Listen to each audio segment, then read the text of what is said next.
10, 9, 8, 7, 6, 5, 4, 3, 2, 1, 0. Indonesia merupakan salah satu negara yang sering dilanda bencana alam.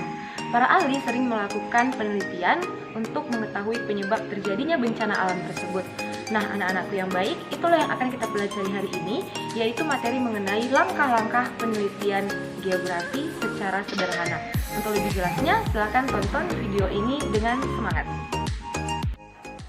Baiklah, di pertemuan yang ke-14 kita akan mempelajari materi mengenai langkah-langkah penelitian geografi, di mana langkah-langkah penelitian ini dilakukan setelah melakukan pengamatan fenomena geografi. Nah, pengamatan fenomena geografi itu bisa diartikan mengamati gejala-gejala alam yang terjadi di sekitar kita.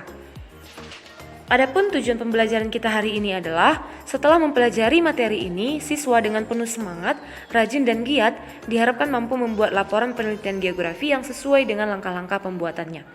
Baik, langsung saja kita mulai. Langkah-langkah penelitian geografi itu ada 13. Yang pertama, menentukan masalah. Yang kedua, menyusun rumusan masalah. Yang ketiga, judul penelitian. Yang keempat, tujuan penelitian. Yang kelima, menentukan variabel penelitian. Yang keenam, menentukan landasan teori. Yang ketujuh, penyusunan kerangka penelitian. Yang kedelapan, perumusan hipotesis.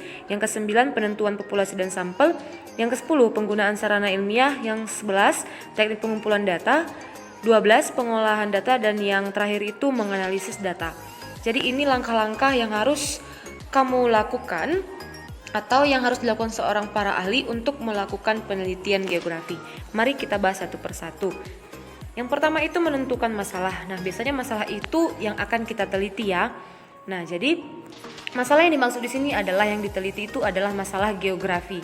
Nah, Ibu mengambil satu contoh masalah geografi yang terjadi dalam kehidupan kita sehari-hari. Contohnya itu adalah banjir. Nanti kalau saya suruh membuat contohnya, kamu cari contoh yang lain ya. Nah, Ibu mengambil di sini contohnya banjir. Nah, banjir itu kan merupakan salah satu masalah geografi yang terjadi di lingkungan sekitar kita. Dan di sini ada 3 pertanyaan yang harus kamu rumuskan untuk menentukan suatu masalah. Apa yang terjadi di wilayah itu? Terjadi banjir. Di mana? Di mana banjir terjadi? Kemudian mengapa banjir bisa terjadi? Jadi yang pertama sekali adalah kita mencari-cari masalah. Gitu ya, kita mencari masalah geografi terlebih dahulu. Nah, setelah kamu menentukan masalah, yang kedua itu kamu menyusun rumusan masalah. Nah, apa itu rumusan masalah? Rumusan masalah adalah suatu pertanyaan yang akan dicari jawabannya dan kebenarannya melalui pengumpulan data dan penelitian yang akan dilakukan. Jadi yang harus kamu ingat di sini adalah rumusan masalah itu dalam bentuk pertanyaan yang akan dicari jawabannya. Nah, contohnya seperti ini. Ini kan ada 2 gambar. Yang pertama ini kondisi wilayah di Jakarta, pembangunan yang termasuk tinggi di situ, dan di sebelah kanan ini gambarnya ini terjadi banjir. Nah, apa contoh rumusan masalahnya? Yang pertama itu, apa faktor-faktor yang mempengaruhi terjadinya banjir di Jakarta? Nah, kemungkinan kan bisa karena terjadi pembangunan. Nah, itu nanti kan bisa kamu teliti. Kemudian yang kedua, bagaimana cara menanggulangi banjir di wilayah tersebut? Artinya, rumusan masalah ini itulah pertanyaan yang akan dicari jawabannya atau dicari kebenarannya. Jadi ingat, rumusan masalah ini bentuknya dalam bentuk pertanyaan. Gitu ya. Nanti kalau saya suruh buat contoh, seperti inilah contohnya, cari masalah yang lain. Nah, setelah kamu menyusun rumusan masalah, kamu menentukan judul. Nah, judul penelitian. Nah, judul penelitian ini bentuk permasalahan yang masih bersifat umum sehingga perlu diperinci. Jadi judulnya ini bersifat umum, di mana mencakup ke semua yang ada dalam masalah yang akan diteliti. Nah, jadi di sini ada 4 syarat. Judul itu harus menggambarkan objek dan subjek, lokasi, tujuan, dan sasaran. Contohnya seperti ini. Analisis permasalahan banjir di Jakarta. Objeknya itu banjir yang akan diteliti. Subjeknya itu analisis permasalahan. Lokasinya itu di Jakarta. Tujuannya untuk apa? Untuk menganalisis, kembali lagi ke sini ya, sama. Untuk menganalisis banjir. Sasarannya adalah permasalahan banjir. Jadi kalau kamu nanti saya suruh membuat contoh, jadi contoh judulnya itu harus menyangkut objek, subjek, lokasi, tujuan, dan sasaran. Yang keempat itu kamu menentukan tujuan melakukan penelitian. Pastikan kita kalau melakukan penelitian menelusuri suatu masalah pasti ada tujuannya kan gitu. Nah, tujuan penelitian ini biasanya berkaitan dengan hal-hal yang diharapkan dapat dicapai melalui penelitian yang akan dilakukan. Contohnya, ini ibu kembali ya ke belakang. Kalau tujuan ini menjawab pertanyaan rumusan tadi. Tadi kan rumusan masalah kita yang pertama tadi, di slide yang sebelumnya itu tadi kan rumusan masalahnya apa faktor-faktor yang mempengaruhi terjadinya banjir di Jakarta. Maka tujuan penelitianmu yang pertama adalah 1. Untuk mengetahui faktor-faktor terjadinya banjir di Jakarta. Nah, tujuan penelitian yang kedua untuk mengetahui cara menanggulangi banjir di Jakarta. Maka ibu melakukan penelitian tentang banjir harus membuat tujuan penelitian seperti ini. Untuk apa ibu meneliti banjir? Supaya ibu tahu apa faktor penyebab terjadinya banjir di Jakarta. Supaya ibu juga tahu bagaimana cara menanggulangi banjir di Jakarta. Seperti itu. Oke, yang kelima itu menentukan variabel penelitian. Nah, perhatikan ya. Jadi variabel penelitian itu adalah faktor atau unsur-unsur yang sudah ditetapkan oleh peneliti untuk dipelajari sehingga diperoleh informasi tentang perubahan yang terjadi, kemudian ditarik kesimpulannya seperti itu.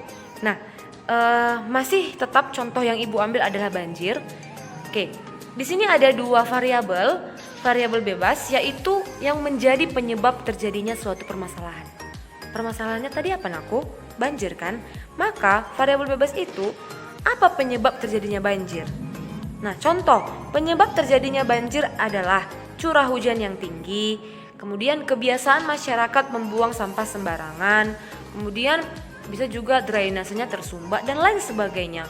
Jadi variabel bebas itu adalah yang menjadi penyebab terjadinya suatu masalah yang akan kamu teliti. Paham ya? Nah, variabel terikat itu yang dipengaruhi oleh si variabel bebas.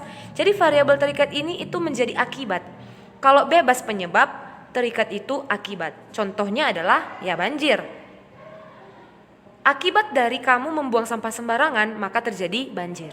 Jadi bisa ya dibedakan ya, bebas dan terikat. Oke, kita lanjut. Yang keenam itu menentukan landasan teori. Nah, ini kalau di langkah keenam ini, kamu nanti disuruh mencari teori-teori, konsep definisi yang berhubungan dengan masalah yang diteliti. Jadi, kalau Ibu MS meneliti tentang banjir, maka Ibu mencari buku-buku tentang banjir. Ibu juga bisa mencari jurnal itu hasil penelitian orang lain mengenai banjir. Bisa juga dari internet dalam bentuk PDF yang terpercaya mengenai banjir. Kalau kamu nanti meneliti tentang longsor, kamu cari buku tentang longsor gitu ya. Kalau kamu meneliti tentang longsor juga kamu akan mencari jurnal atau dari internet tentang longsor. Jadi harus nyambung seperti itu. Oke, kita masuk yang ketujuh. Oke, yang ketujuh itu penyusunan kerangka penelitian. Jadi kerangka penelitian ini berawal dari perumusan masalah, kemudian nanti akan dijelaskan variabel-variabelnya. Contoh, perhatikan, nanti kamu buat seperti ini. Ini tadi buat di atas judulnya. Udah, nanti judulmu kamu buat di atas. Ini kan tadi judul Ibu, analisis permasalahan banjir di Jakarta. Udah. Buat tanda panahnya ke kiri, itu variabel terikat. Variabel terikat itu tadi kan menjadi akibat. Masalah Ibu kan banjir. Kalau kamu nanti buat longsor ya longsor, gempa bumi ya gempa bumi. Ibu di sini kan banjir. Setelah itu buat lagi tanda panah ke kanan, itu variabel bebas. Variabel bebas Ibu tadi kan ada beberapa yang mempengaruhi banjir. 1. Curah hujan tinggi. Curah hujan kan bisa mempengaruhi banjir. Yang kedua, kebiasaan masyarakat membuang sampah sembarangan. Yang ketiga, pembangunan semakin tinggi. Nah, jadi ini contoh simple, contoh sederhana kerangka penelitian. Nanti seperti ini kamu buat, sesuai dengan masalah yang akan kamu teliti, seperti itu. Atau masalah yang akan kamu bahas, gitu ya. Oke, setelah itu, kita lanjut. Yang ke-8, itu adalah perumusan hipotesis. Nah, hipotesis ini disebut juga dengan dugaan sementara atau pernyataan atau jawaban sementara. Jadi contohnya seperti ini. Contoh, penyebab banjir di Jakarta diperkirakan, kan masih diperkirakan dia anakku. Belum tentu karena kan belum ibu teliti langsung ke lapangan. Jadi ibu MS memperkirakan penyebab banjir di Jakarta itu pasti karena kebiasaan masyarakat yang suka membuang sampah ke sungai. Nah, ibu membuat dugaan sementara, ya mungkin karena ibu pernah melihat banyak sampah berserakan. Jadi ibu berpikir, ibu mengira-ngira, oh jangan-jangan banjir di Jakarta itu karena orangnya di sana suka membuang sampah sembarangan. Tapi itu kan belum tentu juga. Jadi untuk membuktikannya, maka nanti kita akan terjun langsung ke lapangan, kita akan menelitinya seperti itu. Yang selanjutnya itu yang ke-9, penentuan populasi dan sampel. Nah, populasi ini merupakan keseluruhan objek penelitian yang terdiri dari manusia, benda-benda, hewan, tumbuhan, gejala-gejala sebagai sumber data yang memiliki karakteristik tertentu. Jadi artinya kalau 10 IPS 1 contohnya, populasinya itu 41 orang, jumlah keseluruhan. Atau contohnya 10 IPS 2, jumlah keseluruhannya itu populasinya berapa? 34 ya kalau nggak salah, seperti itu dia. Nah, jadi populasi itu jumlah keseluruhan. Nah, sampel apalagi? Sampel itu objek yang akan diteliti atau bagian dari populasi. Contoh, ibu mau meneliti 10 IPS 1, ibu mau mengambil siswa-siswa yang malas mengerjakan PR. Populasinya 41 orang, sampelnya, contoh yang malas mengerjakan PR itu ada 10 orang. Contoh, sampelnya 10 orang, seperti itu. Nah, kalau dikaitkan dengan masalah ibu tadi banjir, populasi untuk banjir adalah semua permukiman yang terdapat di Jakarta. Artinya semua permukiman yang terdapat di wilayah itu, baik yang kena banjir ataupun yang tidak kena banjir. Pokoknya semua populasi yang terdapat di Jakarta. Sementara karena ibu mau meneliti banjir, maka sampel ibu adalah permukiman yang terkena banjir di Jakarta. Jadi nggak semua ibu teliti nakku. Nggak semua ibu teliti, yang ibu teliti itu hanya rumah-rumah yang terkena banjir, hanya wilayah-wilayah yang terkena banjir. Itu dia sampel. Bisa dibedakan ya, populasi dan sampel. Oke, yang ke-10 itu adalah penggunaan sarana ilmiah. Sarana ilmiah dalam penelitian ini atau dalam penelitian geografi itu contohnya seperti penginderaan jauh, seperti yang sudah pernah kita pelajari sebelumnya, SIG juga sistem informasi geografis, di mana ini menggunakan teknologi yang canggih. Jadi menggunakan ini kita bisa melakukannya atau itu tujuannya untuk mengidentifikasi dan mempelajari permukaan bumi yang tidak dapat dijangkau di lapangan. Contoh, citra foto. Citra foto ini kan ini melalui proses penginderaan jauh. Kemudian satelit. Nah, dari satelit ini apa yang nggak bisa kita lihat? Segala yang terdapat di permukaan bumi itu bisa kita lihat, bisa kita jangkau dengan menggunakan satelit seperti itu. Jadi contohnya, ibu bisa menggunakan satelit untuk melihat persebaran banjir yang terjadi di Jakarta. Ibu bisa melihat dari atas kan? Nah, seperti itu dia. Yang ke-11, teknik pengumpulan data. Artinya nanti kamu meneliti, kamu mengumpulkan data. Jadi teknik pengumpulan data itu ada 2. Yang pertama pengumpulan data primer. Kalau pengumpulan data primer itu data utama.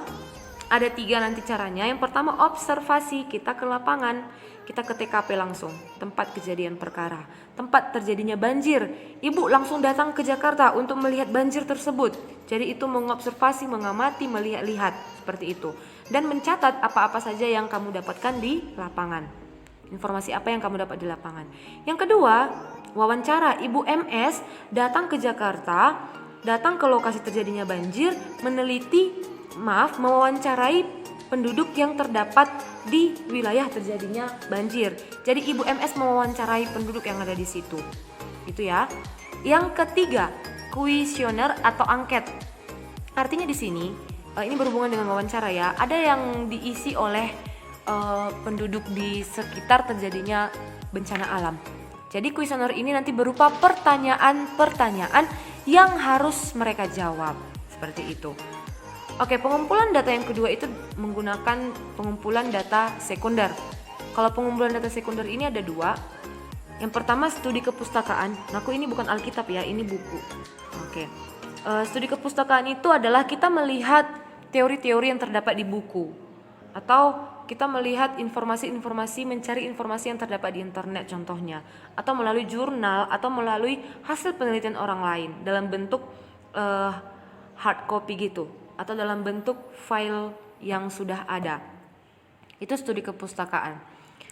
Yang kedua itu studi dokumentasi, artinya kita mencari bukti-bukti atau seperti foto-foto yang sudah pernah diteliti oleh orang lain. Jadi studi dokumentasi ini kita mencari dokumen-dokumen penting atau foto-foto yang berkaitan dengan banjir tersebut. Kalau misalnya tadi Ibu MS meneliti banjir, jadi Ibu mencari data-data mengenai banjir dalam bentuk file-file atau gambar seperti ini.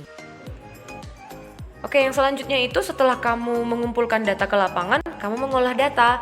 Nah, itu yang ke-12, pengolahan data geografis. Nah, pengolahan data merupakan proses penyederhanaan data yang sangat kompleks ke dalam bentuk yang lebih mudah dibaca dan ditafsirkan. Artinya kan, tadi kan kamu sudah mengambil banyak data. Bagaimana kamu mengubah data itu supaya lebih mudah dipahami orang lain, supaya lebih mudah dibaca? Jadi sini ada 4 tahap pengolahan data penelitian. Yang pertama itu adalah penyuntingan data. Penyuntingan data, kamu melihat-lihat lagi data yang benar-benar penting, yang tidak terlalu penting, atau yang sedang. Kemudian yang kedua itu pembuatan kode atau coding. Jadi kamu memberikan kode tiap data. Contohnya kalau tadi Ibu mewawancarai penduduk, ya Ibu membuat kode yang berhubungan dengan pertanyaan-pertanyaan yang sudah Ibu tanya ke responden atau ke masyarakat di wilayah terjadinya bencana alam. Yang ketiga pengelompokan data, dikelompokkan data-datanya tadi. Kemudian yang keempat tabulasi data, baru ditabelkan atau disajikan. Jadi data-data tadi bisa kamu sajikan dia dalam bentuk gambar, dalam bentuk tabel, dalam bentuk diagram, dalam bentuk grafik dan lain sebagainya. Dalam bentuk kalimat juga bisa. Seperti itu ya. Oke, yang terakhir menganalisis data. Menganalisis data di sini merupakan kegiatan yang dilakukan setelah data dari responden dan sumber lain terkumpul. Kemudian kita melakukan analisis kuantitatif dan analisis kualitatif. Artinya kalau dia kuantitatif, kita mengolah data-datanya dalam bentuk kalimat. Kemudian kalau kualitatif, kita mengolah data-datanya dalam bentuk angka. Setelah dianalisis, baru disajikan. Seperti itu. Baiklah, demikian saja materi kita hari ini. Semoga bermanfaat untuk kalian. Jangan lupa kerjakan tugasnya dan kirim tepat waktu. Tetap semangat. Salam sehat, salam efektif. Semangat, fraternitas, Dina.